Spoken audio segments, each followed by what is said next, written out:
Avant de commencer l'histoire, dites-nous d'où vous regardez en laissant un commentaire ci-dessous. Si vous aimez cette vidéo, n'oubliez pas de liker et de vous abonner.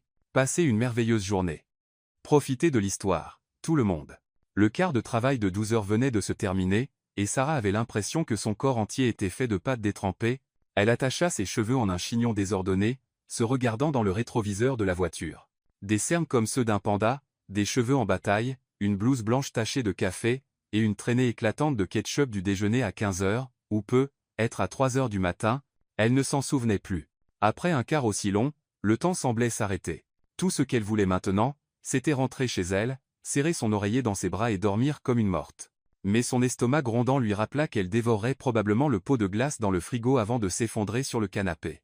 Sa vieille Honda ronchonna en gravissant le pont désert. La ville dormait à cette heure tardive.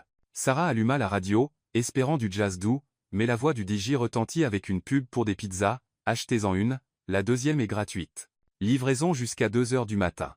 Génial. Maintenant, je suis à la fois épuisée et affamée, marmonna-t-elle, tapotant le volant. Puis elle la vit. Une berline noire élégante, garée de travers au milieu du pont, ses feux de détresse clignotant comme un signal de détresse dans la nuit. Sarah fronça les sourcils. Une voiture de luxe, moteur en panne, au milieu du pont à cette heure indue. Il les claqua la langue. S'il vous plaît, pas des zombies. Je n'ai plus assez de caféine pour les combattre. Tout en râlant, son instinct et sa mémoire musculaire prirent le dessus. Sarah ralentit et se rangea sur le côté. La berline brillait comme si elle sortait d'une publicité. Elle tapa sur la vitre. Pas de réponse. Elle se pencha plus près, et son cœur se serra. Un homme en costume sombre était affalé sur le volant. « Oh non !» dit-elle, essayant la poignée de la porte. Verrouillée. Évidemment. Voiture de luxe, problème de luxe. Soufflant fort, elle retourna précipitamment à sa Honda, ouvrit le coffre et attrapa un petit marteau d'urgence orange. Les médecins urgentistes ne voyagent jamais sans quelques jouets pour sauver des vies, pensa-t-elle. Désolé, monsieur Chic, murmura-t-elle. Je n'ai pas le temps pour des coups polis. Elle visa le coin de la vitre arrière et frappa. Crac. La vitre se brisa en une pluie d'éclats scintillants, tombant sur le bitume comme des feux d'artifice de minuit. Sarah glissa sa main à l'intérieur et déverrouilla la porte. La porte s'ouvrit. Elle grimpa à moitié sur le siège, vérifiant son pouls, encore battant, mais faible. Sa peau était pâle, son front moite de sueur. Épuisement, probablement une chute de tension. Ne vous avisez pas de mourir sur mes chaussures, marmonna-t-elle, le tirant contre le dossier. Je viens de les laver. Elle attrapa un chiffon, le trempa dans de l'eau froide, le pressa sur son front, puis fouilla dans sa trousse de premier secours personnel. Ouvrant un tube de gel de glucose, elle le glissa contre ses lèvres. Allez, goûtez un peu de sucre. Je promets que ce n'est pas aussi mauvais que le café de l'hôpital. Un faible gémissement s'échappa. Sarah se pencha plus près. Bien. Vous m'entendez? Vous venez de vous évanouir d'épuisement. J'ai déjà appelé les secours. Si vous prévoyez de vous effondrer à nouveau, attendez qu'ils arrivent, d'accord? Ses paupières papillonnèrent. De longs cils tremblèrent. Son regard était flou, mais sa voix l'atteignit. Dans le brouillard, c'était un fil le ramenant des ténèbres. Sarah alluma une petite lampe de poche, éclairant ses yeux. Oui, c'est mieux. Vous revenez. Continuez à respirer régulièrement. Si vous vous évanouissez encore, ne me blâmez pas si je vous emmène aux urgences et laisse une infirmière débutante s'entraîner à poser des perfusions sur vous. Le coin de ses lèvres tressaillit, réflexe ou esquisse de sourire, elle ne pouvait pas le dire. Les sirènes hurlaient au loin, puis se rapprochèrent, projetant des éclats rouges et bleus sur le pont. Sarah leur fit signe, expliquant rapidement ce qu'elle savait. Les ambulanciers le transférèrent sur une civière, effectuant leur propre vérification. Alors qu'ils se préparaient à l'emmener, Sarah recula, époussetant ses mains, déjà en train d'imaginer son lit et la glace qui l'attendait à la maison. Son travail ici était terminé. Elle se retourna pour partir, mais quelque chose la fit regarder en arrière. Ses yeux, plus clairs maintenant, étaient fixés sur elle, non paniqués, mais accrochés comme quelqu'un qui avait trouvé une encre fragile dans la tempête. Sarah haussa les épaules. D'accord, étranger. J'ai fait ma part. Le reste dépend d'eux. Elle remonta dans sa Honda, démarra le moteur et s'éloigna. Elle n'avait aucune idée que l'homme qu'elle venait de sauver n'était pas un simple homme d'affaires. C'était James Carter, le milliardaire le plus notoire de la ville, celui que la presse surnommait le loup froid de Wall Street. La nuit était toujours silencieuse, mais ce pont venait d'être témoin du début d'une histoire que personne n'aurait pu prévoir. Le bip régulier du moniteur ramena James à la conscience. Ses paupières étaient lourdes, sa gorge desséchée. La lumière blanche crue de la chambre d'hôpital le fit plisser les yeux. L'odeur familière de l'antiseptique flottait partout. On est migraine à Pulsite. Il grimaça, s'enfonçant dans l'oreiller. Que s'était-il passé, bon sang? Puis il se souvint du pont, du cœur qui s'emballait, du corps qui lâchait, et d'une voix féminine, chaude avec une pointe de sarcasme. « Ne vous avisez pas de mourir sur mes chaussures, je viens de les laver. » James, qui n'avait jamais laissé personne lui parler ainsi, sentit le coin de sa bouche tressaillir. La porte s'ouvrit. Une infirmière entra, vérifia les machines et ajusta la poche de perfusion. « Monsieur Carter, le médecin sera là bientôt. Vous vous êtes évanoui d'épuisement et de manque de sommeil. Heureusement, quelqu'un vous a trouvé à temps. Où est cette personne ?» demanda James d'une voix rauque. L'infirmière sourit légèrement. « Elle est encore à l'hôpital, médecin urgentiste. Vous pourrez la remercier en personne. » James hocha la tête, se calant dans l'oreiller, les yeux fixés sur la porte. Quelques heures plus tard, l'hôpital bourdonnait d'activité. La presse avait déjà eu vent de l'histoire. Le PDG froid s'effondre sur un pont à minuit. Des photos de la berline de luxe abandonnée au milieu de la route se répandaient en ligne. Son assistant, un jeune homme aux cheveux gominés et un téléphone greffé à la main, arriva rapidement, tendu. « Monsieur Carter, les médias en font tout un plat. Ne vous inquiétez pas, je vais rédiger une déclaration. On dira que vous étiez juste déshydraté. » James haussa un sourcil mais ne dit rien. Les gros titres lui importaient peu. La seule chose qui comptait était de retrouver cette voix. Cet après-midi-là, le destin arriva plus vite qu'il ne l'avait prévu. Sarah entra dans la chambre d'hôpital avec un dossier en main, les cheveux toujours légèrement en désordre, une blouse blanche enfilée à la hâte après son quart. Elle allait passer, mais ses yeux s'arrêtèrent sur le patient spécial. Il était assis maintenant, les yeux alertes, en bien meilleure forme. Sarah s'arrêta, haussant un sourcil. « Alors, c'est vous qui détestez dormir, hein ?» James cligna des yeux, puis rit, un rire court et sincère qui le surprit lui-même. Depuis combien de temps n'avait-il pas ri ainsi? Sarah rougit légèrement. Elle n'avait pas voulu être drôle. Les mots étaient sortis tout seuls, pur réflexe après trop de quarts de nuit. « Merci, » dit James, la voix basse et rauque, « de ne pas m'avoir laissé sur ce pont. » Sarah haussa les épaules. « Ne me remerciez pas. C'est mon travail. Quelqu'un est sur le point de s'effondrer, j'interviens. D'ailleurs, qui laisserait un costume aussi cher mourir au milieu de la route ?» Il rit à nouveau. Sa franchise le frappa avant qu'il ne puisse ériger des barrières. « Honnêtement, vous êtes la première personne à me parler ainsi, » admit-il. Sans peur. Sans hésitation. « De quoi avoir peur ?» demanda Sarah sincèrement. James soutint son regard un instant de plus. Il ne le dit pas à voix haute, mais dans son esprit, la réponse résonna, « Parce que je suis James Carter, le nom que la moitié de cette ville craint. » Leur échange fut interrompu quand son assistant fit irruption. « Monsieur Carter, la conférence de presse. » James leva une main, le faisant taire. Il se tourna vers Sarah. « Je veux connaître votre nom. »« Sarah, Dr Thompson, » répondit-elle simplement. « Dr Thompson, si vous voulez être formel. Mais je n'accepte ni fleurs ni chocolat en guise de remerciement. La prochaine fois, essayez de dormir 8 heures au lieu de vous effondrer sur un pont.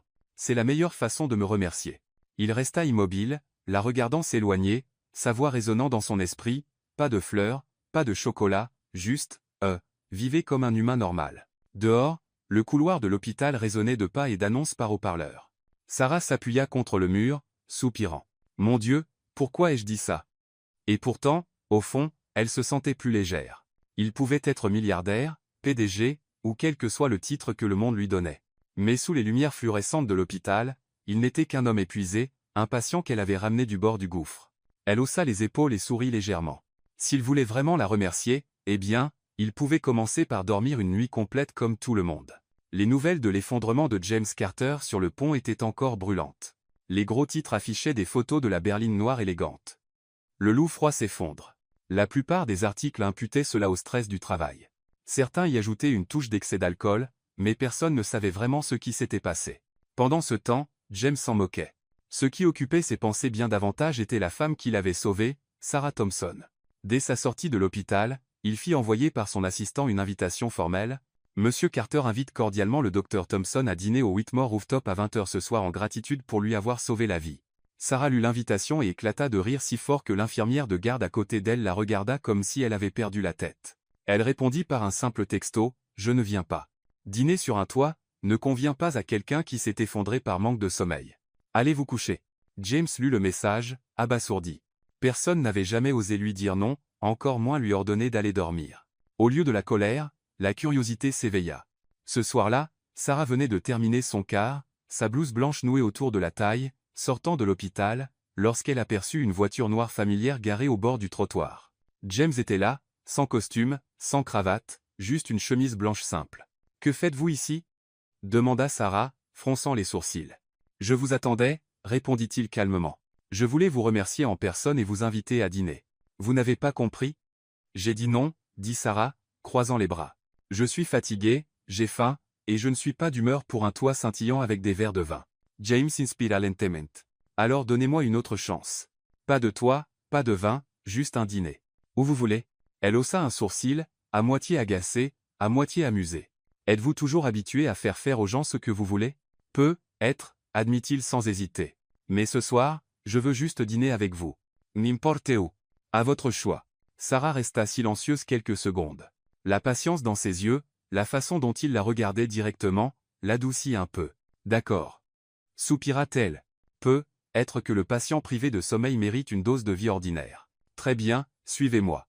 À quelques pas de là, Sarah le conduisit à une rangée de food trucks aux lumières vives à l'extérieur de l'hôpital. L'air sentait les oignons frits, la viande grillée et la moutarde. Des ambulanciers, des patients ambulatoires et même quelques policiers faisaient la queue. James Heishita. Ichi? Exactement. C'est l'endroit parfait, dit Sarah, croisant les bras, un sourire en coin. Pas de nappe blanche, pas de groupe de jazz, juste des hot dogs et des frites. Pensez-vous pouvoir survivre? James rit, pour une fois pas en contrôle de la situation. On va voir. Ils s'assirent sur une chaise en plastique bancal à une table métallique rayée. James retira sa veste et déboutonna son col. Il se sentait presque déguisé en homme normal. Sarah lui tendit un hot dog. Voici mon dîner à $1 million. Il mordit dedans. Instantanément, une traînée de moutarde jaillit, éclaboussant sa manche blanche impeccable. Sarah éclata de rire si fort qu'elle manqua de s'étouffer.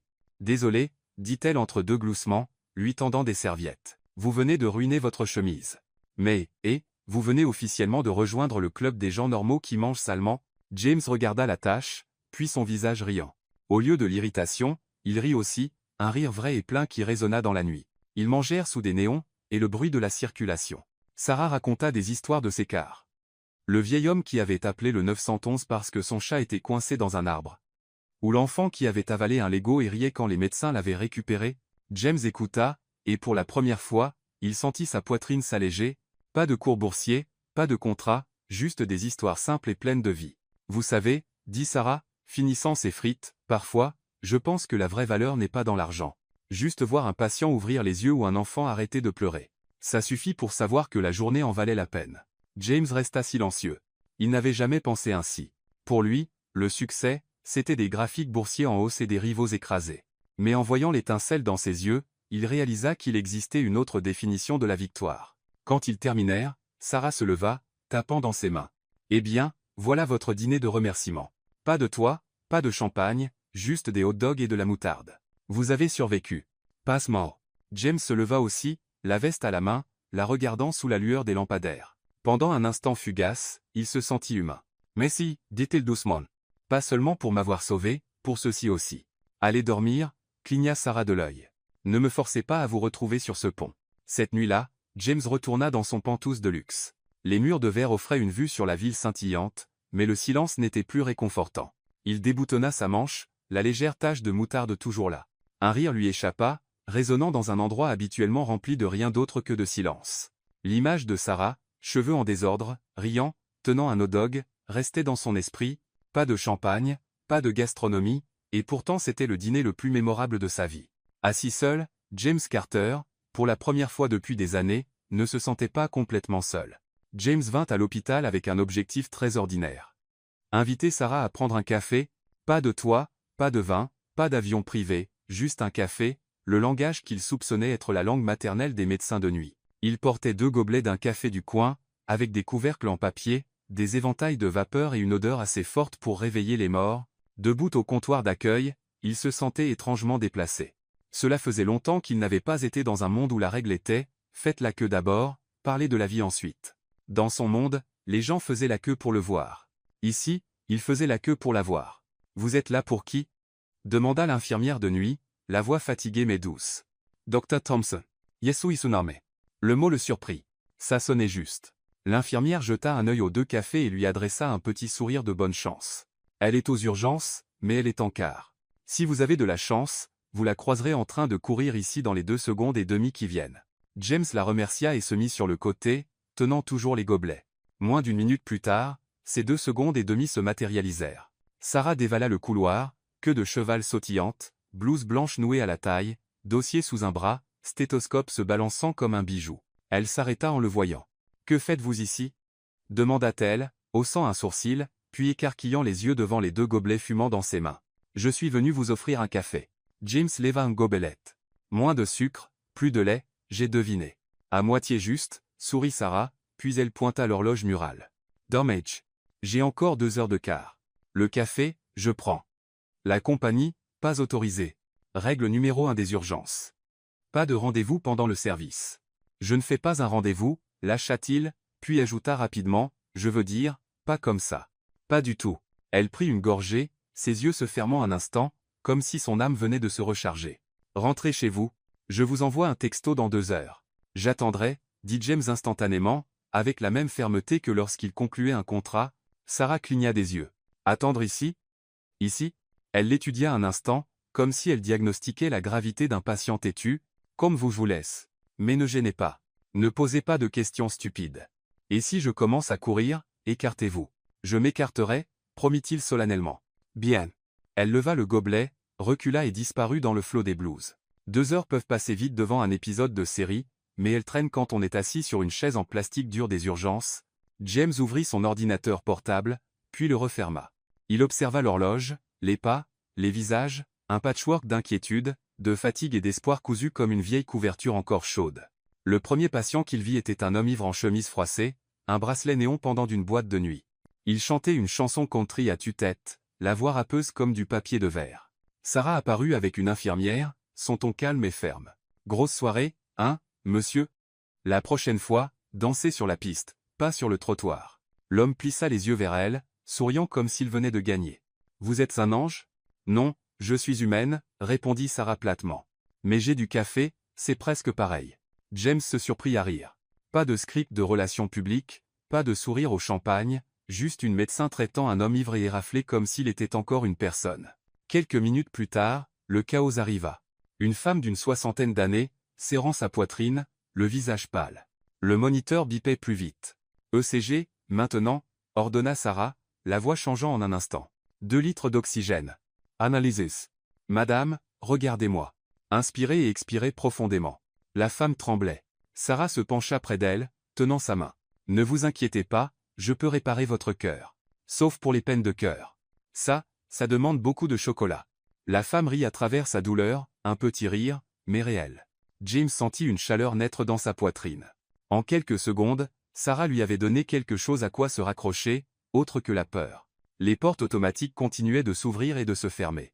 Un adolescent avec un bras enflé à cause du skateboard, grognant comme si le monde lui devait quelque chose. « Ne le bougez pas, » dit Sarah, examinant sa radio. « Bonne nouvelle, vous skaterez à nouveau. Mauvaise nouvelle, je vous prescris un rappel pour le casque. » « Nul, » marmonna le garçon. « Nul, c'est d'être sauvé par un hot-dog taché de moutarde, » répondit Sarah, impassible. « Les casques, c'est cool. » James sourit encore. Ici, les solutions venaient dans un langage que tout le monde comprenait, doux, spirituel, mais soutenu par des compétences. Puis vint une petite fille, le visage rouge, les yeux pleins de larmes, les lèvres tremblantes. Sarah attacha ses cheveux en désordre, fredonnant doucement Twinkle, Twinkle, Little Star avec des mots vietnamiens au hasard, ce qui était étrangement charmant.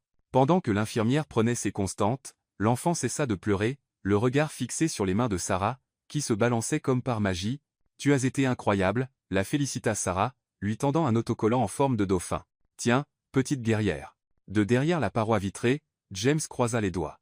Pour la première fois, il vit son monde depuis l'extérieur, chaotique mais rythmé, tendu mais tendre, épuisant mais jamais sans espoir. Elle était celle qui tirait la couverture encore et encore, couvrant des étrangers sans se plaindre. Une demi-heure plus tard, un homme sans abri fut amené. L'odeur de sueur et de rue l'accompagnait.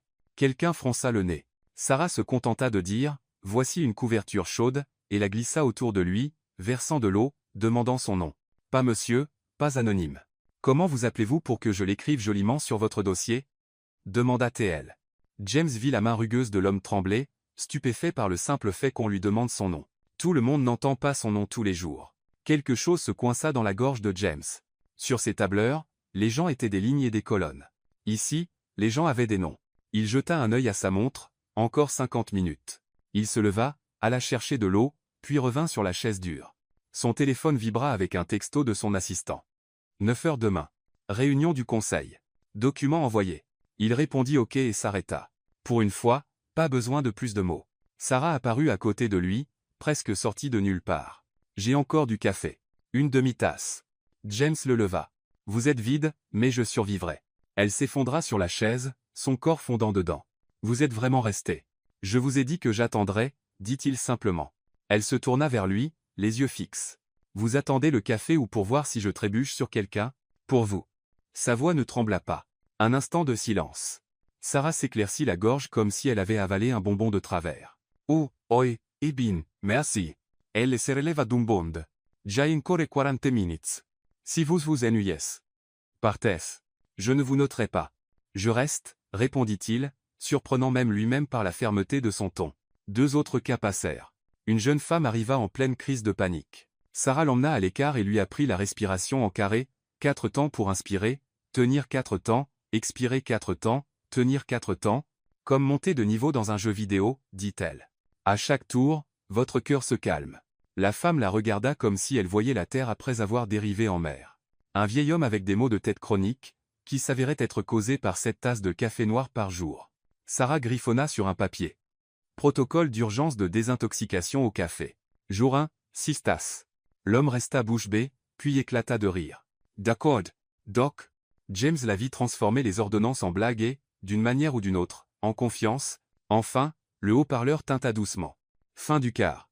Sarah retira ses gants, se lava les mains plus longtemps que d'habitude, comme si elle rinçait la nuit mais gardait le rire. Elle entra dans la salle d'attente, trouvant James debout, la posture raide, les chaises en plastique n'épargnaient personne. Vous êtes encore là, dit-elle, à moitié surprise, à moitié ravie. Je vous ai promis un café. Il tendit un gobelet en papier frais acheté au café de l'hôpital. Cette fois, la bonne commande. Moins de sucre, plus de lait, cannelle dessus, j'ai demandé à l'infirmière. Sarah rit, prenant le gobelet.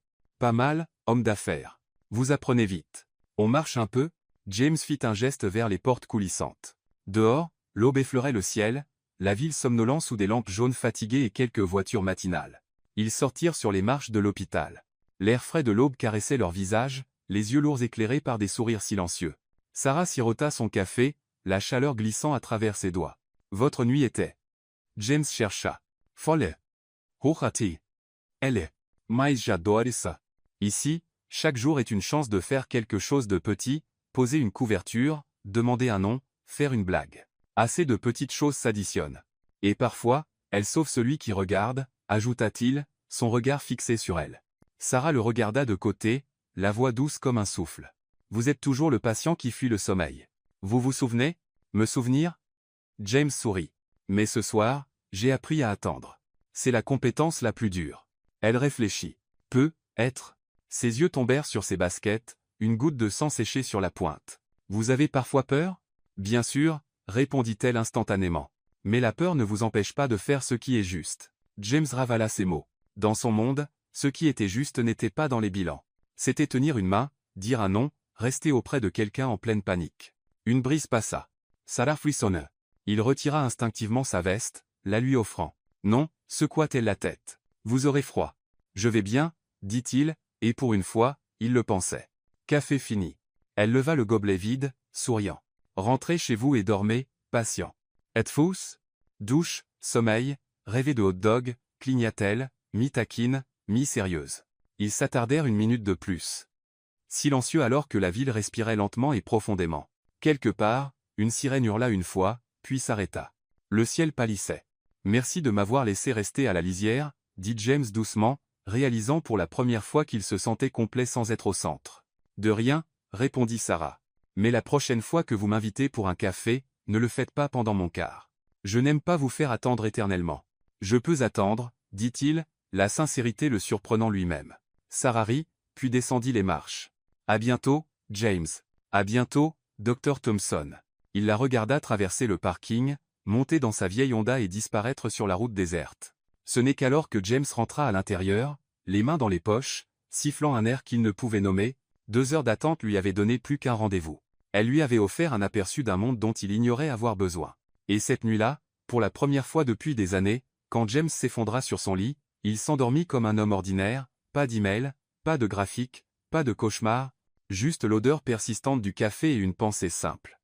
Demain, il voulait revoir ce sourire.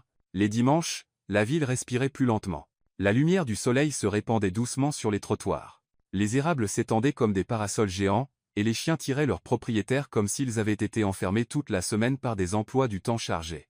James sortit de la salle de sport en t-shirt gris, écouteurs autour du cou, portant un sac de baguettes chaudes de la boulangerie française en bas. Il parcourait mentalement sa liste de tâches, modeste avec 11 points, quand il aperçut une silhouette familière au coin de la rue. Sarah, queue de cheval haute, pull crème, jean bleu, les bras pleins d'un énorme bouquet de tournesol. Elle s'arrêta devant une boutique d'antiquités, regardant une horloge murale comme si elle pouvait lui murmurer sa propre histoire d'amour. James ralentit. Il ne savait pas s'il souriait parce qu'il la voyait ou parce que le dimanche avait soudain pris du contenu. Dr Thompson, appela-t-il, sa voix baissant inconsciemment, comme s'il ne voulait pas briser le calme du matin. Elle se tourna, ses yeux s'illuminant comme si quelqu'un avait allumé une lampe supplémentaire. James. Elle jeta un œil au sac de la boulangerie. Calories du petit déjeuner, combien? Assez pour qu'une personne normale soit rassasiée et qu'un PDG se sente en sécurité. Il leva les sacs. Et vous? Vous prévoyez d'ouvrir une boutique de fleurs? Si l'écart était payé en fleurs, je serais riche maintenant. Sarah rit, puis claqua des doigts. Oh, vous avez attendu 2 heures pour moi avec un café l'autre soir. Laissez-moi payer cette dette aujourd'hui, si vous êtes libre. James vérifia sa montre, puis la glissa dans sa poche. Je suis libre. C'est la chose la plus gentille que j'ai entendue de la journée. Elle cligna de l'œil. Benès. Je connais un petit café. Cappuccino fouetté à la main. Passe des Wi-Fi. Terrifié? Terrifié, dit-il, bien que son sourire le trahît. Le café était niché dans une ruelle feuillue, marquée par une enseigne en bois sculpté et une cloche qui tintait à l'entrée. L'air était chargé de café torréfié à la main, d'amandes grillées et de cannelle, assez chaud pour détendre les épaules de James. À l'intérieur, on aurait dit le salon d'une tante élégante, fauteuil fleuri, table en bois pliable, lumières ambrées suspendues bas, un mur était couvert de polaroids de clients riant fort, riant timidement, riant en plein milieu d'une bouchée. Mon endroit, dit Sarah, choisissant une table près de la fenêtre où la lumière du soleil tachetait le bois. Ici, personne ne se soucie de qui vous êtes. Juste de ce que vous voulez boire. Rafraîchissant, dit James, prenant le siège en face d'elle. Je prendrai ce que vous prenez. Risqué, sourit-elle, commandant 2 cappuccinos et une assiette de gaufres au beurre. Pendant qu'elle discutait avec le propriétaire, James remarqua à quel point Sarah mettait les gens à l'aise avec une blague rapide, un regard attentif, pas une compétence de CV, une chaleur qui enveloppait les gens. Tiens. Elle lui glissa une tasse peinte à la main, un cœur en mousse, un peu de travers. Les cœurs imparfaits sont les vrais. Devise professionnelle? Demanda il, sirotant. Fort mais doux, parfumé à la cannelle, chaud comme une couverture. Devise de vie. Elle posa son menton sur sa main. Alors, comment avez-vous grandi? Laissez-moi deviner. Goûter, leçon d'équitation, été à la maison de plage, et un majordome nommé Alfred. Passe d'Alfred, Brit James. Mais le reste, pas loin. Ses sourcils s'arquèrent, une lueur joueuse s'atténuant lorsqu'elle vit son expression changer. James parlait rarement de son passé, non pas à cause de scandales, mais parce qu'il était froid, assez froid pour avaler les mots. Ma maison était grande, commença-t-il lentement, comme s'il naviguait dans le brouillard. La table à manger était si longue qu'il fallait une cloche pour demander le sel. J'avais ma propre chambre tôt. Mon emploi du temps était fixé par quelqu'un, je pense que c'était ma mère qui les avait engagés. Ce qui comptait, ce n'était pas les sentiments, mais la routine. Tout était cloisonné dans des créneaux horaires. 7 heures petit déjeuner, 8 heures voiture, 9 heures cours, 6 heures pratique de piano, 10 à 8 heures dîner, 10 à 9 heures langue, 20 et 1 heure livre de commerce, répété. Sarah resta silencieuse, laissant ses mots s'installer. Un hiver, dit James, les yeux dérivant vers la fenêtre ensoleillée, j'ai pensé que j'irais patiner avec mon père. Il a dit qu'il avait une réunion du conseil, m'a donné un dossier de termes financiers à apprendre. J'avais 10 ans. Ma mère était occupée par un gala. La maison brillait, mais elle était silencieuse. J'ai posé le dossier, je suis sorti derrière, j'ai patiné seul sur la glace fine de l'étang, et je suis tombé. À peine blessé, mais je me souviens du froid qui s'infiltrait dans mes os. Ce froid est resté avec moi. Sarah ne dit pas. Je suis désolé. Elle tira simplement l'assiette de gaufres plus près, en cassa un morceau et le posa dans sa main, un silencieux ceci est plus chaud. Plus tard, James expira. J'ai appris à ranger mes sentiments. Les gens appelaient ça calme, rationnel. Dans les salles de réunion, c'est une force. À la maison, ça m'a transformé en meuble assorti. Meuble assorti, répéta Sarah avec un rire doux. Dommage. Je préfère les gens. J'essaie de les préférer aussi. Il la regarda, mi-taquin, mi-sérieux. Ils restèrent silencieux un moment, les cuillères tintant légèrement contre les tasses. Un chien se battait avec une feuille tombée comme s'il s'agissait d'un ennemi juré. À l'intérieur, le café jouait une vieille ballade d'automne. « Êtes-vous » demanda James. « À quoi ressemblait votre famille bruyante » Sarah éclata de rire au mot bruyante. Bruyante dans tous les sens.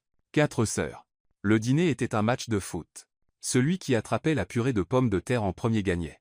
Ma mère chantait en cuisinant mais inventait toujours les paroles. Mon père racontait la même histoire 10 fois, ajoutant à chaque fois de nouveaux détails dramatiques. Thanksgiving pouvait signifier une dinde brûlée, et Noël des guirlandes emmêlées comme mes cheveux, mais toujours amusant, chaud, bruyant. J'ai appris à m'excuser pour avoir ri trop fort, puis à rire encore. James l'imagina. Vaisselle qui s'entrechoque, farine qui vole, musique décalée, un chat paradant sur la table comme un roi.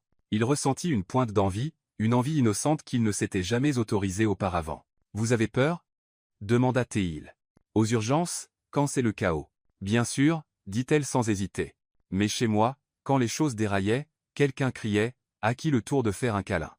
J'ai apporté cette habitude ici. Pas toujours des câlins littéraux, mais parfois, oui. La plupart du temps, les gens n'ont pas besoin d'un génie. Ils ont juste besoin de quelqu'un de présent. J'essaie d'être cette personne. » James la regarda. « Vous étiez là pour moi cette nuit-là. Parce que vous êtes humain, haussa-t-elle les épaules. Pas à cause de qui vous êtes. » Quelque chose dans sa poitrine fondit comme de la glace sous le soleil.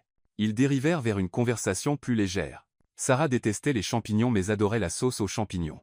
Contradiction numéro 12 de sa vie. James avait échoué à un cours d'art malgré une collection d'art moderne inestimable. Contradiction numéro 34. Ils rirent, sirotèrent, rirent encore. Sarah sortit son téléphone, montrant des photos de famille. Son père dans un tablier roi du grill, sa mère rayonnante avec une louche, 3 sœurs faisant des grimaces, et elle floue derrière l'appareil. Le rire était presque audible à travers les pixels. « Chaque dimanche soir, nous dînons ensemble, dit-elle doucement. Tout le monde est le bienvenu, amis, voisins, patients guéris. Même le livreur de pizza est resté une fois. Peu importe ce qu'on cuisine, rien n'est digne d'Instagram. Rien de soigné, mais toujours de la place pour une chaise de plus. » James s'inspira comme s'il se tenait à une porte parfumée de pain frais. Il n'avait jamais pensé au dimanche comme ayant une forme. Pour lui, c'était juste un jour pour préparer le lundi. Sarah inclina la tête. « Peut être que ce dont vous avez besoin, ce n'est pas plus de contrat, dit-elle doucement, mais plus de dîner chaleureux. » Les mots atterrirent comme une cuillère sur du bois, silencieux mais résonnant loin. James ne plaisanta pas en retour. Il hocha simplement la tête, comme quelqu'un qui venait d'entendre exactement ce dont il avait besoin sans le savoir. « Pas ce soir » ajouta-t-elle rapidement, comme si elle craignait de pousser trop loin. « Quand vous voulez. Pas de cérémonie, juste un repas. Bruyant, désordonné, heureux. Vous pouvez apporter du pain. Je garantis qu'il disparaîtra avant que vous ne vous asseyez. »« Et de la moutarde » demanda-t-il, et ils rirent tous les deux, se souvenant du food truck. « Et de la moutarde » confirma-t-elle solennellement. Une brise agita les rideaux, le café et la cannelle flottant dans l'air comme une invitation. Au comptoir, le barista jouait Billie Holiday. Dehors, le chien triomphant paradait avec sa feuille conquise. James vérifia sa montre, pas pour les réunions cette fois, mais pour prolonger les minutes avant de partir. « Puis-je marcher un peu avec vous ?»« Vous pouvez. » Sarah enfila une veste légère. « Mais si vous marchez un demi-pas plus vite, je vous diagnostiquerai un trouble de la marche de contrôle. »« Je m'ajusterai, » dit-il sérieusement, la faisant rire. Ils déambulèrent dans la ruelle, la lumière du soleil dansant sur les marches. Sarah parla du marché fermier sur la place, et James avoua que la seule fois où il avait essayé de cuisiner, il avait fini avec un risotto carbonisé. Elle pointa une librairie d'occasion avec de vieux textes médicaux. Il le nota comme un contact précieux. Au coin, elle s'arrêta. « Merci d'avoir écouté. Tout le monde n'a pas la patience pour les histoires décousues. »« Pas décousues » secoua James la tête. « Je pense que c'est la partie importante qui m'a manqué. »« Alors reprenez-la, » dit-elle, aussi simple que de prescrire un médicament, commencez ce soir avec quelqu'un. Pas d'antiquité, pas de mise en scène, juste une table, 3 plats simples, des voix. « Êtes-vous libre ce soir ?» demanda-t-il, puis ajouta rapidement, « Pas de toi. » Sarah sourit, secouant la tête. « Je suis de garde ce soir, mais dimanche prochain. »« Dimanche ?» Il répéta, goûtant le mot comme quelque chose de nouveau. « D'accord. » Ils entrechoquèrent leurs gobelets vides comme s'ils se serraient la main, puis se séparèrent. James s'attarda, la regardant disparaître dans la foule, une chaleur remplaçant le froid dans sa poitrine.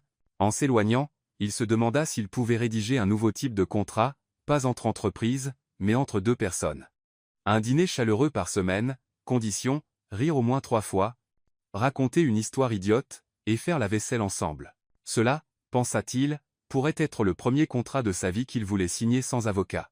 Et cette fois, il savait qu'il avait fait le bon choix. Le dimanche soir, l'air était frais.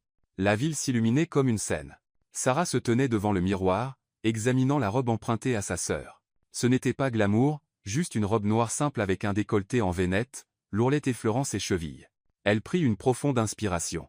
Ce n'était pas son monde, mais James l'avait invitée avec un ton qui n'admettait aucun refus, juste un gala de charité, pas de pression. Il arriva dans une limousine rutilante, son smoking taillé pour ses larges épaules, ses cheveux coiffés avec précision comme s'il sortait d'une couverture de magazine. Sarah taquina avec un sourire, on dirait James Bond en route pour les Oscars. James répondit doucement, une lueur de fierté dans les yeux, et vous êtes la raison pour laquelle j'y vais. Le hall de l'hôtel brillait de lustres en cristal, les sols de marbre scintillant sous les pieds, et un quatuor à cordes tissant des mélodies classiques dans l'air. Sarah tenait sa main, se sentant comme une étudiante qui s'était égarée dans un sommet international par erreur. Les robes à sequins scintillaient, les sourires étaient tranchants comme des lames, et chaque salutation était empreinte de calcul. James se transforma dès qu'ils franchirent le seuil. Elle le vit immédiatement, le masque familier, froid, composé, les yeux aiguisés comme des lames. Il serra des mains, hocha la tête, échangea des mots dans un langage de finance et de politique qui semblait une langue étrangère pour elle. Un associé aux cheveux argentés sourit. « James, j'ai entendu dire que vous aviez reçu des soins spéciaux aux urgences la semaine dernière. » La réponse de James fut glaciale. « Le travail passe toujours avant les futilités. » Sarah se figa. Cette nuit sur le pont où elle l'avait sauvé, était-ce aussi une futilité? Elle le suivit de groupe en groupe, un verre de champagne à la main, souriant poliment, mais à l'intérieur, l'écart grandissait. Ici, les conversations tournaient autour des affaires, des parts de marché et des chiffres. Personne ne demandait si quelqu'un avait bien dormi, ou s'il allait bien. Une femme en robe cramoisie se tourna vers Sarah, la jaugeant de la tête aux pieds avant de s'arrêter sur son simple bracelet en argent. « Et dans quel domaine travaillez-vous ?»« Médecine d'urgence », répondit Sarah simplement. « Oh !» Le mot s'étira, teinté de surprise et d'une pointe de pitié, comme c'est noble, bien que j'imagine que c'est épuisant. Le poignard enveloppé de velours de la condescendance glissa sans effort. Sarah sourit en retour, mais à l'intérieur, elle se demandait ce qu'elle faisait là. Elle jeta un œil à James. Il souriait avec aisance, plongé dans des discussions sur les fusions, parfaitement à l'aise dans ce monde scintillant. Sous les lumières éclatantes, il était à nouveau le PDG froid décrit par la presse, un étranger loin de l'homme qui avait ri avec elle à côté d'un food truck. Après près d'une heure, Sarah s'excusa, prétendant devoir passer un appel. En réalité, elle sortit directement de la salle de bal, respirant l'air frais de la nuit. La lueur jaune des lampadaires était bien plus supportable que l'éclat des lustres. Elle lui envoya un texto rapide. « Je rentre tôt. Merci pour l'invitation. » James lut le message juste après avoir terminé un bref discours. Levant les yeux, il ne la vit nulle part. Une vague de vide le traversa. Dans la voiture en rentrant, James resta silencieux. Les applaudissements, les éloges, les rires des collègues résonnaient encore dans ses oreilles, mais rien de tout cela n'importait. L'image qui le hantait était Sarah dans sa robe simple, son expression perdue parmi la foule scintillante. Il réalisa que la distance entre leur monde n'était pas une question de vêtements ou de statut, c'était une question de perspective. Pour Sarah, un sourire ou un souffle de vie sauvée valait plus que n'importe quel contrat commercial. Pour lui, il s'était trop longtemps noyé dans les chiffres sous un masque de froideur bien rodé. Le gala s'acheva dans des lumières éblouissantes, mais pour James, c'était un tournant sombre. Il comprit que s'il voulait se rapprocher de Sarah, il ne pouvait pas simplement l'attirer dans son monde. Il devait oser en sortir. Le lundi, la ville ne parlait que de la veille. Tabloïds, blogs d'affaires, et même Twitter explosait avec des gros titres, une médecin urgentiste au gala avec le milliardaire froid James Carter. Qui est la femme mystérieuse en robe noire simple? Des urgences au tapis rouge, la nouvelle romance du loup froid. Comme si cela ne suffisait pas, les paparazzis déterrèrent une photo volée de quelques jours plus tôt, Sarah et James à un food truck, lui essuyant de la moutarde sur sa chemise, elle riant sans retenue, la photo devint virale avec la légende. Le rendez-vous au doc du PDG milliardaire. Ce matin-là, Sarah entra aux urgences et n'avait même pas enlevé son manteau qu'elle entendit des rires d'un groupe d'infirmières. « Mon Dieu, notre star est arrivée. Dr Thompson, quand vous inscrivez-vous à une émission de rencontre? Je vote pour vous dans The Bachelorette. » L'une d'elles brandit un tabloïd avec Sarah en couverture, à côté de James. Sarah arracha le journal, fronçant les sourcils. « Sestreditsula. Je sauve des vies. Je ne passe pas d'audition pour The Bachelor. » Ses collègues éclatèrent de rire, mais le visage de Sarah rougit, un mélange de colère et d'embarras. Sur Twitter, le hashtag Docteur et PDG était en tendance. Certains posts étaient admiratifs. Enfin, James a trouvé son cœur. D'autres étaient venimeux. Évidemment, elle court après l'argent. Qui quitte les urgences pour s'asseoir à côté d'un milliardaire? Sarah fit défiler, le sang lui montant au visage. Elle avait envie de jeter son téléphone à travers la pièce. À midi, quand James appela pour prendre des nouvelles, Sarah le coupa. « Vous savez quoi? Je ne suis pas né pour être le personnage principal d'un cirque de hashtag. Je vais à un gala avec vous, et maintenant je suis une médecin croqueuse de diamants. Mes collègues me taquinent. Mes patients me dévisagent. Ce n'est pas ma vie. » James resta silencieux quelques secondes, sa voix basse et mesurée. « Sarah, je n'ai jamais voulu vous mettre sous les projecteurs. Mais une fois que vous entrez dans mon monde, l'opinion publique est toujours brutale. Alors je ne veux pas y entrer, rétorqua-t-elle. Je n'ai pas besoin des projecteurs. Je veux juste faire mon travail et boire un café après un quart sans être photographié. » Il y eut une longue pause, puis elle dit doucement, la voix tremblante, « Je vous ai sauvé parce que vous êtes humain, pas parce que vous êtes PDG. Mais maintenant, j'ai l'impression que le monde entier ne me voit qu'à travers votre objectif. » James serra le téléphone plus fort. Pour la première fois, il sentit le froid non pas d'une salle de réunion, mais de l'écart qui grandissait entre lui et elle. Les nouvelles, les hashtags, les murmures, tout cela balaya la vie de Sarah comme une tempête, et son seul instinct était d'éviter. Dans les jours qui suivirent, Sarah s'enterra dans ses quarts. Elle s'inscrivit pour des heures supplémentaires, se porta volontaire pour remplacer des collègues, et fit tout pour ne plus penser au PDG milliardaire. Son téléphone vibrait sans cesse, le nom de James Carter s'affichant à l'écran. Pourtant, elle appuyait doucement sur refuser à chaque fois. À l'hôpital, elle souriait toujours aux patients, plaisantait encore en posant des perfusions. « Ne vous inquiétez pas, je ne vais pas vous transformer en vampire. » Mais, à l'intérieur, le poids persistait. Elle ne voulait pas devenir un spectacle dans les tabloïds, encore moins la cible d'une étiquette de croqueuse de diamants. Pendant ce temps, James retourna à son bureau au 50e étage, l'emploi du temps chargé de l'aube à la nuit, ses partenaires soupirant de soulagement. Carter est de retour. Il était assis dans la salle de réunion au mur de verre, des contrats épais étalés devant lui. Mais chaque fois qu'il tournait une page, au lieu de chiffres, il voyait Sarah, cheveux en désordre, hot-dog à la main, riant si fort quand la moutarde avait éclaboussé sa chemise. Les rapports financiers n'avaient jamais semblé aussi dénués de sens. Un soir, il rejoignit des collègues PDG pour un dîner. Nappe blanche, Bordeaux versé dans des verres en cristal, bœuf wagyu en pièces maîtresses. La conversation bourdonnait de stock, d'immobilier et de fusion à plusieurs milliards. James resta silencieux, coupant dans une viande qui fondait sur sa langue. Pourtant, cela n'avait aucun goût. Il se souvint du food truck à l'extérieur de l'hôpital, de la chaise en plastique bancal, du hot-dog bon marché, et de Sarah avec un sourire qui avait réchauffé une nuit glaciale. Il repoussa son assiette, réalisant qu'aucun dîner à $1 million n'avait de saveur sans elle. Tard cette nuit-là, il se tenait à la fenêtre de son Penthouse, regardant la ville en contrebas. Les lumières jaunes scintillaient comme des étoiles, les voitures rampant comme des figurines le long des avenues. Autrefois, tout cela symbolisait le pouvoir. Maintenant, ça ressemblait à une peinture immobile, belle mais froide. Il tapota l'écran de son téléphone.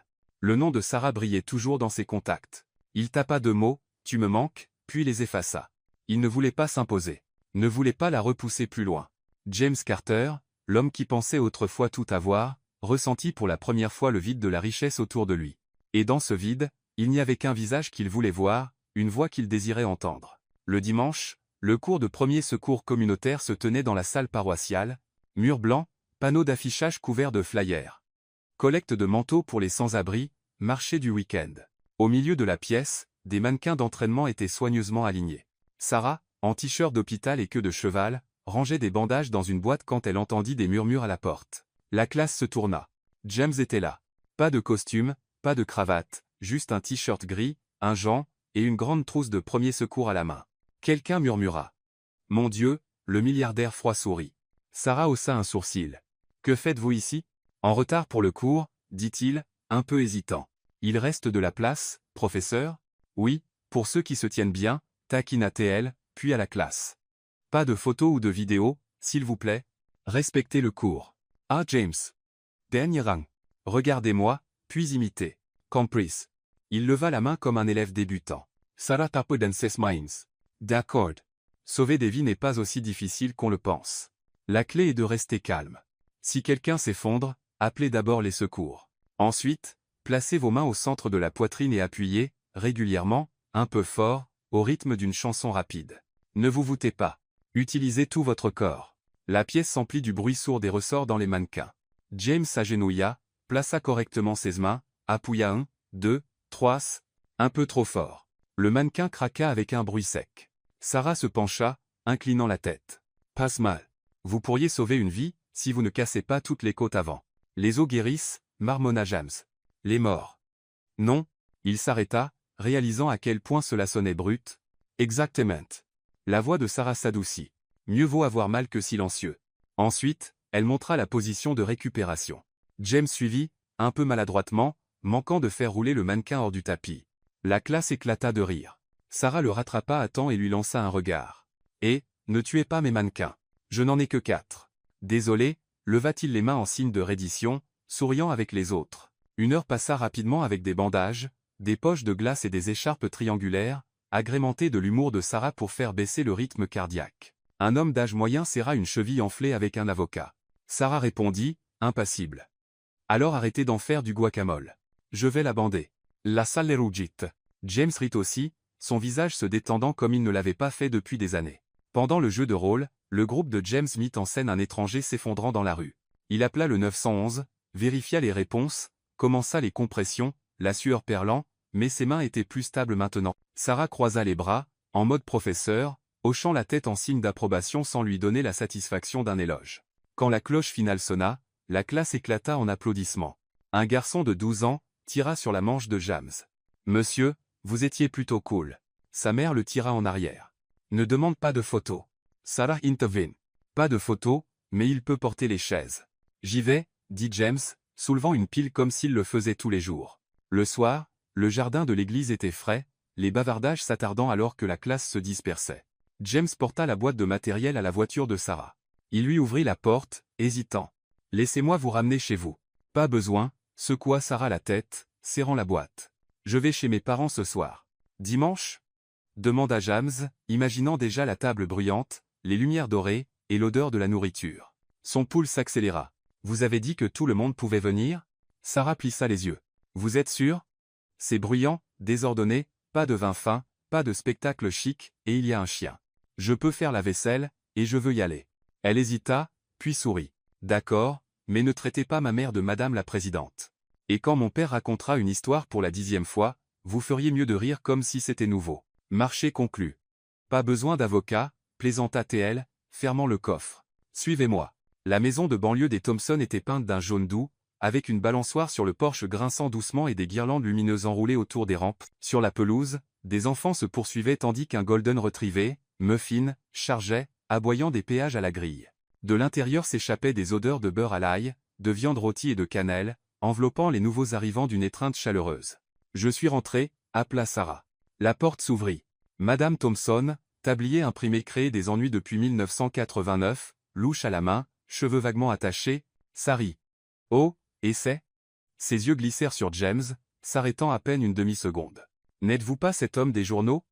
Vous êtes encore mieux en vrai. Entrez avant que le ragoût ne se fâche. » M. Thompson suivit, tablier disant roi du grill, pince à la main. Un autre convive. « Bienvenue. Comment vous appelez-vous ? » Jim. James se figea sur le seuil.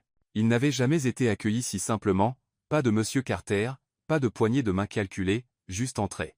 Muffin renifla ses chaussures, approuva son entrée, puis bondit vers Sarah. « Ne sois pas jaloux. » Elle tapota la tête du chien. « C'est un ami. » Dans la cuisine, les 3 sœurs de Sarah créaient leur propre chaos. L'une chantait faux en hachant la salade, une autre salait la sauce, une autre berçait un bébé en agitant un hochet. James fut emporté dans le tourbillon comme un acteur lâché sur scène sans script. Madame Thompson lui fourra un torchon dans les mains sans demander. « Vous êtes trop grand, vous bloquez le placard. Déplacez-vous à gauche. » Bien. Maintenant, remuez ce ragoût dans le sens des aiguilles d'une montre, dans l'autre sens, et on se bat. Il obéit. Le ragoût bouillonnait, riche de bœuf, d'oignons et de carottes, un arôme qui tirait sur une idée oubliée de maison. M. Thompson s'approcha, lui tendant des pinces. Retournez ces brochettes uniformément. N'ayez pas peur de vous salir. La règle ici est, brûlez, vous mangez vous-même. Il éclata de rire. James rit aussi, maladroit mais apprenant vite. Quel est votre travail ? Demanda M. Thompson entre 2 retournements. Investissement, répondit James. Investir dans quoi ? Dernièrement, la patience. Les mots le surprirent lui-même, sortant si naturellement. Bon garce. M. Thompson tapa son épaule. La patience rapporte des intérêts composés. Madame Thompson lui passa un tablier disant « Embrassez le cuisinier » ou au moins complimentez-le.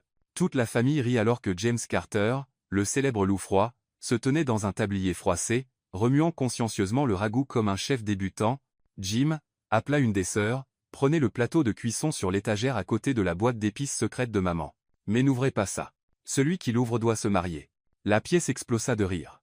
Il trébucha sur le placard, faisant trembler la vaisselle. Sarah se précipita, les rattrapant. Tenez, laissez-moi. Elle était assez proche pour qu'ils perçoivent l'odeur légère de savon et de cannelle. Au milieu du chaos, ils s'arrêtèrent juste un instant de trop, une chaleur scintillant entre eux, le dîner défila comme une parade.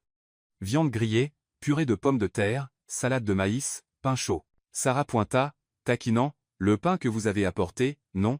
Faisons semblant, et le ragoût légendaire. Main jointe, la famille Thompson rendit ses remerciements traditionnels. Merci à celui qui a sorti les poubelles. Merci parce que Muffin n'a pas volé de nourriture. Merci pour une chaise de plus à la table. Le tour de James vint. Il regarda autour de lui. Lumière dorée, rire qui se chevauchait, enfants volant des cuillères, Madame Thompson chantant les mauvaises paroles, M. Thompson lançant l'histoire du grill qui explose.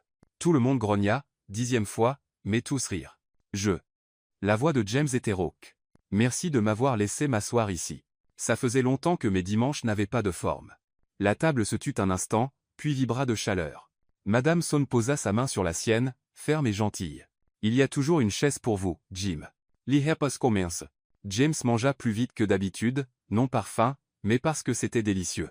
Il rit quand Muffin posa son menton sur ses genoux, quémandant. Il servit de la salade à Madame Thompson, versa de l'eau pour M. Thompson, et réclama la brochette brûlée selon la loi de la maison. Son téléphone vibra avec des emails et des alertes du conseil. Il le glissa face cachée, le poussant hors de portée, comme s'il repoussait une vieille version de lui-même. Ensuite, personne ne demanda qui était de corvée de vaisselle. Tout le monde se leva simplement. James retroussa ses manches, noua le tablier, et prit sa place à l'évier. Sarah lava, il rinça, des bulles de savon s'élevant comme de petits nuages. Je vous ai dit que j'apportais 2 mains pour la vaisselle, murmura-t-il. Et je le reconnais, répondit Sarah doucement. Ils ne se regardèrent pas, mais leur sourire s'accordait. M. Thompson passa, tapotant l'épaule de James. La semaine prochaine, venez tôt. Je vous apprendrai ma recette de sauce pour le grill. Le secret, c'est qu'il n'y a pas de secret. Notez, dit James solennellement, comme s'il prenait des notes de réunion. Madame Thompson lui tendit un paquet de papier brun de tarte aux pommes pour les fins de minuit. Et n'oubliez pas de dormir, d'accord. M. Thompson lui glissa un petit pot de cannelle pour la chaleur. Mais ne videz pas tout. Tout le monde rit. Sur le porche, les guirlandes lumineuses dansaient dans la brise du soir. Sarah l'accompagna jusqu'à la grille. Vous avez bien survécu, taquina-t-elle. Pas renverser le ragoût, pas brûler les brochettes, juste laisser tomber une louche. Statistiques acceptables. Il répondit, impassible, mais les yeux souriants, merci de m'avoir laissé venir. Pas venir. Corrigea Sarah. Entre. Il hocha la tête, la poitrine se relâchant comme s'il ôtait une veste de costume. Puis-je revenir dimanche prochain? Il y a des conditions, dit-elle, faussement sérieuse. Rire au moins 3 fois. Raconter une histoire idiote et faire la vaisselle. Marché conclu. Il tendit à moitié la main comme pour signer un contrat, puis la glissa maladroitement dans sa poche. Sarah rit, tapotant doucement le dos de sa main. Ils restèrent dans un moment silencieux, écoutant la brise et Muffin éternuer. Alors que James descendait du porche, il se retourna. Oh, rester en vie? Quoi? La RCP. Je me souviendrai de ce rythme au cas où j'en aurais besoin pour quelqu'un ou pour moi. Ni blague, ni vérité. Sarah secoua la tête, souriant comme le soleil. Ne l'utilisez pas sur la tarte aux pommes de ma mère. Il rit, montant dans sa voiture. L'odeur de fumée de bois et de cannelle s'accrochait à sa chemise. Dehors, la ville était toujours bruyante, lumineuse, extravagante. Mais ce soir, James portait quelque chose de nouveau. L'éclat d'un dîner chaleureux, les rires se mêlant au cliquetis de la vaisselle, et un sentiment frais que lorsque le monde devenait froid, il savait maintenant comment retrouver la chaleur. En conduisant, il siffla au rythme de Stayin' Alive, souriant à cette pensée. Apparemment, apprendre à être ordinaire commence par attendre 2 heures, pousser des compressions au bon rythme, et laver la vaisselle dans une cuisine bruyante. Et il était prêt à continuer d'apprendre. La salle de presse ce matin-là était bondée. Les flashs crépitaient sans arrêt, les reporters bourdonnant comme une ruche en folie. Sur scène, James Carter se tenait droit dans un costume bleu marine parfaitement coupé, mais son expression n'était pas le masque froid qu'il portait habituellement. Ses yeux étaient brillants, stables. Une journaliste tendit un micro. « Monsieur Carter, Il y a eu beaucoup de rumeurs sur votre relation avec le docteur Sarah Thompson. Pouvez-vous les confirmer? La salle retint son souffle. C'était le moment que le public attendait. James prit une profonde inspiration, puis sourit, un vrai sourire. Oui, dit-il clairement. C'est elle qui m'a sauvé, pas seulement de la mort sur ce pont cette nuit-là, mais de l'homme froid que j'étais. Des murmures parcoururent la foule. Les flashs s'intensifièrent. Il continua, la voix profonde et résolue. Sarah n'est jamais venue à moi pour l'argent, la gloire ou le pouvoir. Elle s'est arrêtée au milieu de la nuit sur un pont désert simplement parce qu'elle a vu quelqu'un dans le besoin. Et à partir de ce moment, j'ai su que je ne pouvais plus voir la vie de la même manière. Il marqua une pause, son regard se fixant droit dans les objectifs comme s'il brisait chaque mur de rumeur. Je veux être avec elle, que ce soit dans une ambulance, à un food truck miteux, à un gala scintillant, ou à la table bruyante de sa famille. C'est là que je me suis trouvé et où j'ai trouvé le bonheur. Le silence tomba, puis lentement, les applaudissements se répandirent dans la salle. Quelques reporters baissèrent leurs caméras, souriant. Les claps s'amplifièrent, roulant à travers la salle. James releva la tête, mais à l'intérieur, il n'avait qu'un souhait. Que Sarah entende ces mots, y croie, et sache qu'il n'avait plus peur d'exprimer ses sentiments à voix haute. 12 heures de quart consécutifs avaient laissé les paupières de Sarah lourdes comme des sacs de sable. Elle retira ses gants et plia sa blouse blanche dans son sac. Dans le couloir, les chaussures des infirmières claquaient sur le sol. Les alarmes hurlaient, mais son quart était enfin terminé. Un pas à travers les portes de l'hôpital, et elle respirait à nouveau l'air libre. Et il était là, attendant. James, pas en costume, pas avec le masque froid, juste lui dans un manteau sombre, tenant 2 gobelets de café fumant. « Que faites-vous ici » Sarah haussa un sourcil, mais le coin de sa bouche trahit une courbe. « Je viens vous chercher. » Il tendit le gobelet. Moins de sucre, plus de lait avec de la cannelle. Comme vous l'aimez. Elle accepta, surprise de voir à quel point cela correspondait parfaitement à son goût. Vous vous en êtes souvenu. Je me souviens de tout, dit-il doucement. Ils marchèrent côte à côte dans la rue vers le centre-ville. Sans l'avoir prévu, ils s'arrêtèrent sur le pont, l'endroit exact où tout avait commencé. Le vent nocturne soufflait froid. La rivière scintillait d'argent. Sarah frissonna légèrement, serrant son café pour se réchauffer. James regarda la rambarde, se souvenant de la nuit où il s'était effondré. Son cœur battait plus vite maintenant, non pas de faiblesse, mais de ce qu'il s'apprêtait à dire. Cette nuit-là, j'étais perdu. Si vous ne vous étiez pas arrêté, je ne saurais être pas là. Mais la vérité, c'est que vous ne m'avez pas seulement sauvé de la mort. Vous m'avez sauvé de la coquille froide derrière laquelle je me cachais. Sarah se tourna vers lui, prête à parler, mais il s'approcha, ses yeux éclairés sous les lampes du pont. Cette fois, je ne m'effondre pas. J'attends pour vous, vraiment attendre. Laissez-moi être à vos côtés, que ce soit dans une ambulance, à un food truck, ou à un dîner bruyant du dimanche. Où que vous soyez, c'est chez moi. Le vent passa, portant la chaleur du gobelet de café. Sarah le regarda, son cœur douloureux de la manière la plus douce. La pression et les rumeurs semblaient s'estomper. Elle rit doucement, secouant la tête. Vous êtes vraiment le patient le plus têtu et privé de sommeil que j'ai jamais eu. Et le seul patient qui veut rester avec sa doctoresse, répondit-il, les yeux ne quittant jamais les siens. Ils restèrent silencieux un moment, seul le clapotis de la rivière remplissant l'air. Sarah murmura, peut-être qu'il est temps que je vous donne une chance. James se pencha légèrement plus près, demandant avec ses yeux. Sarah ne se détourna pas. Elle se hissa sur la pointe des pieds, et leurs lèvres se rencontrèrent, hésitantes, tremblantes, mais certaines. La rivière clapota. Le vent nocturne mordait froid, mais à ce moment, tout fondit, ne laissant que la chaleur entre eux. Un an s'était écoulé depuis cette nuit fatidique sur le pont. La ville continuait de bruisser, l'hôpital restait illuminé toute la nuit, et la salle de réunion au sommet des gratte-ciel était toujours encombrée de contrats, mais dans la vie de Sarah et James, une chose avait changé, ils ne marchaient plus seuls. Le vendredi soir, après son quart, Sarah quittait l'hôpital avec des taches de café sur ses chaussures et ses cheveux attachés en un nœud désordonné. À leur coin de rue habituel, le food truck brillait d'une lumière jaune chaleureuse, l'odeur des frites emplissant l'air. James l'attendait déjà, manches de chemise retroussées, cravate abandonnée dans la voiture. Il lui tendit un soda et un grand sachet de frites. « Laissez-moi deviner. Vous avez réservé une table sur un toit et vous vous êtes fait rembarrer encore une fois, taquina Sarah. »« Correct, » sourit James. « Les toits ne servent pas des frites comme celle-ci. » Ils s'assirent sur une chaise en plastique bancal, partageant des frites chaudes, regardant la foule passer. Pas de paparazzi, pas de pression, juste eux et la douceur de la simplicité. James mordit dans une frite, puis la regarda. Qui a besoin d'un dîner à $1 million quand j'ai des frites et toi? Elle le fusilla du regard, faussement. Continuez à parler comme ça, et je vous mets au régime salade pendant 1 mois. Je préférais manger des frites pour toujours, rétorqua-t-il, la faisant rire. Le dimanche, James conduisait Sarah jusqu'à la maison jaune de sa famille en banlieue. Muffin, le Golden Retriever, aboyait sauvagement, puis remuait la queue. Ses parents l'accueillaient avec des rires et leur ragoût signature. Ses sœurs plaisantaient toujours, se disputaient et sursalaient la nourriture, mais James n'était plus l'étranger maladroit sur le porche.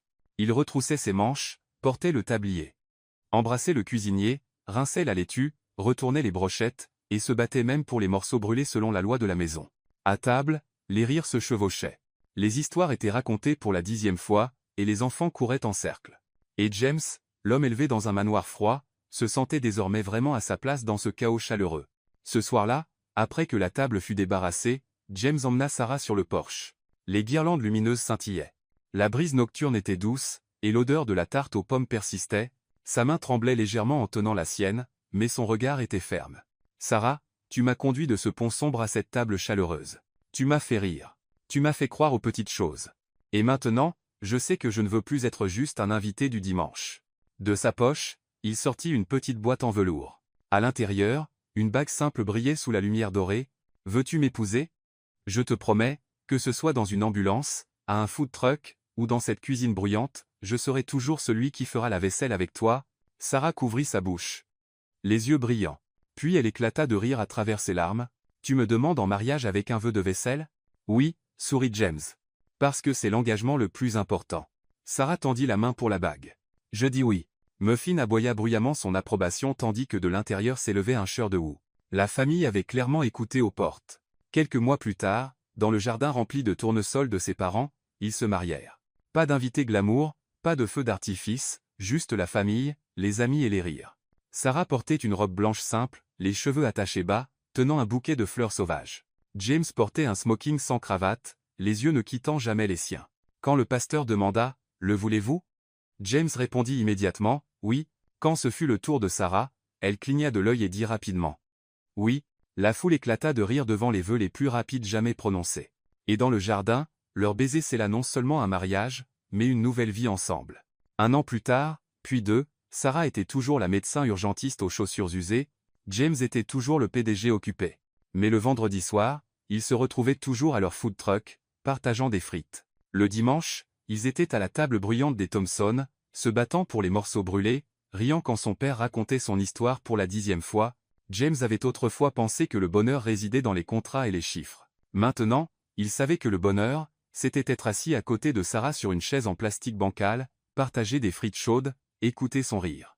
Et pour eux, c'était leur heureux pour toujours, doux, simple, résolument américain, et servi avec des frites extra croustillantes.